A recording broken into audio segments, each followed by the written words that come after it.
नमस्कार, आप देख रहे हैं हिमाचल आज तक। तो चलिए नजर डालते हैं आज की सुर्खियों पर। WWE के दिग्गज रेसलर द ग्रेट खली हाल ही में मध्य प्रदेश स्थित बागेश्वर धाम पहुंचे। उन्होंने बागेश्वर धाम के पीठाधीश्वर पंडित धीरेन्द्र कृष्ण शास्त्री से मुलाकात की। खली बुंदेलखंड में आयोजित विशाल सामूहिक कन्या विवाह सम्मेलन में गए थे। यहाँ कुल 156 जोड़ों की शादियां कराई गई थी, जिसमें सीएम मोहन यादव भी शामिल हुए। खली ने इस आयोजन पर पंडित धीरेन्द्र शास्त्री का धन्यवाद किया। खली ने कहा, मैं दुनिया में घूमा हूँ और कई जगह गया हूँ, लेकिन यहाँ जो शक्ति है ऐसी मैंने कहीं भी अपने जीवन में नहीं देखी। खली की धीरेन्द्र शास्त्री के साथ वीडियो भी सोशल मीडिया पर खूब वायरल हो रही है। खली ने कहा, यहाँ एक डिसिप्लिन है, जो जहाँ बैठे हैं कोई भागदौड़ नहीं है, सभी आराम से सत्संग सुन रहे हैं। मुझे बड़ा अच्छा महसूस हो रहा है कि मैं आज यहाँ आया। मेरा भी पहचान निकाला गया कि ग्रेट खली आपको आना है। खली ने 156 बेटियों की शादी कराने पर पंडित धीरेन्द्र कृष्ण शास्त्री की तारीफ करते हुए कहा, यहाँ पर आज जो 156 बेटियों की शादी हुई है उनको मैं बहुत बहुत बधाई देता हूँ। आज के समय में एक ही शादी करना बहुत बड़ी जिम्मेदारी होती है, लेकिन हमारे जो महाराज जी हैं वह 156 बेटियों की शादी करा रहे हैं, और सिर्फ शादी ही नहीं बल्कि उनके घर के लिए जरूरी चीजें भी उपलब्ध करा रहे हैं। यह बहुत बड़ी बात है। मैंने आज तक एक छत के नीचे इतनी शादियां और इतना बड़ा प्रोग्राम आज तक नहीं देखा। सभी संस्थाओं और संतों को जरूरतमंद बेटियों की शादियां करानी चाहिए। भगवान ने आपके लिए महाराज जी को भेजा है, जिन्होंने आपका हाथ एक इज्जत के साथ पकड़ा है। इलेक्ट्रोल बॉन्ड की जानकारी देने से जुड़े केस में state bank of India SBI की याचिका पर सोमवार को सुप्रीम कोर्ट ने करीब 40 मिनट में फैसला सुना दिया। एसबीआई ने कोर्ट से कहा, बॉन्ड से जुड़ी जानकारी देने में हमें कोई दिक्कत नहीं है, लेकिन इसके लिए कुछ समय चाहिए। इस पर सीजीआई डीवाई चंद्रचूड़ ने पिछली सुनवाई 15 फरवरी से अब तक 26 दिनों में आपने क्या किया। करीब 40 मिनट की सुनवाई के बाद सुप्रीम कोर्ट की 5 जजों की संविधान पीठ ने फैसला सुनाते हुए कहा, एसबीआई 12 मार्च तक सारी जानकारी का खुलासा करे।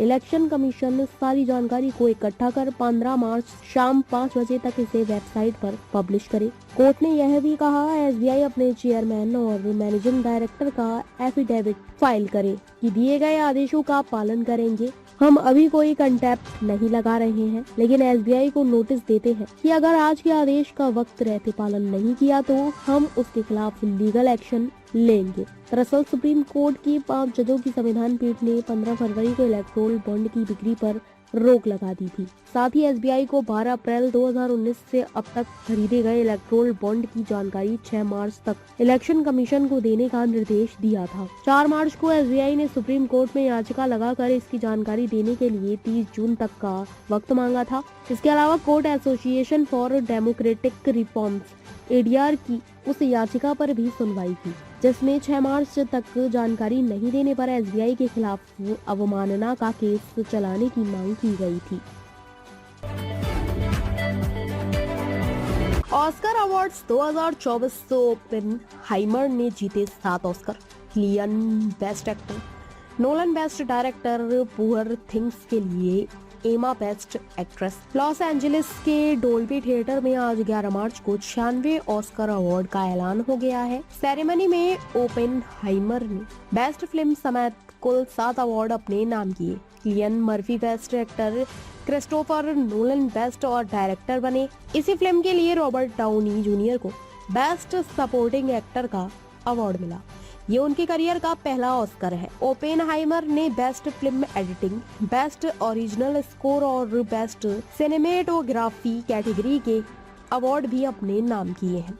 फिल्म कुल 13 कैटेगरी में नॉमिनेट हुई थी। फिल्म पुअर थिंग्स ने 4 कैटेगरी में ऑस्कर जीते। फिल्म की लीड एक्ट्रेस एमा स्टोन को बेस्ट एक्ट्रेस का अवार्ड मिला। ये एमा का दूसरा ऑस्कर अवार्ड है। इससे पहले उन्होंने 2016 में फिल्म ला ला लैंड के लिए बेस्ट एक्ट्रेस का ऑस्कर जीता था।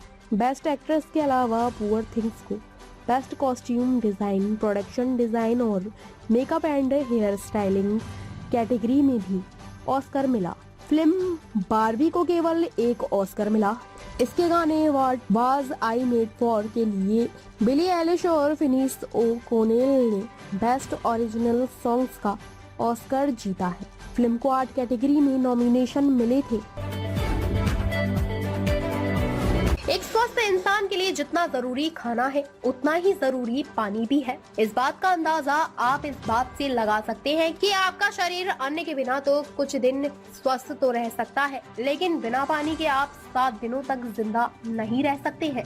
वैसे आज हम आपको एक ऐसे शख्स के बारे में बताने जा रहे हैं जिसने लगभग 50 सालों से पानी नहीं पिया है। इस शख्स का कहना है कि वे पिछले 50 सालों से सिर्फ कोका कोला पीकर जिंदा है।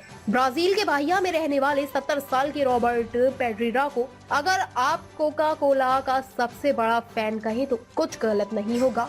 ऑडिट सेंट्रल न्यूज वेबसाइट की रिपोर्ट के शख्स ने एक इंटरव्यू में दावा करते हुए कहा कि वो पिछले 50 सालों से सिर्फ कोका कोला ही पी रहा है। इतना ज्यादा कोक पीने के बाद हाल ऐसा है कि उसे मधुमेह और दिल की बीमारी भी है। इसके बावजूद वो कोका कोला पीते हैं। कोक के पीछे उनकी दीवानगी का अंदाजा आप इस बात से लगा सकते हैं कि जब वो अस्पताल में भर्ती था तो उसने वहाँ भी डॉक्टरों को साफ कह दिया था कि वो दवाई पानी से नहीं बल्कि कोक से लेगा। आलम ऐसा है कि उसके दिल में 6 स्टेंट पड़े हैं। उसे हार्ट अटैक भी आ चुका है, पर वो किसी की बात नहीं सुनता।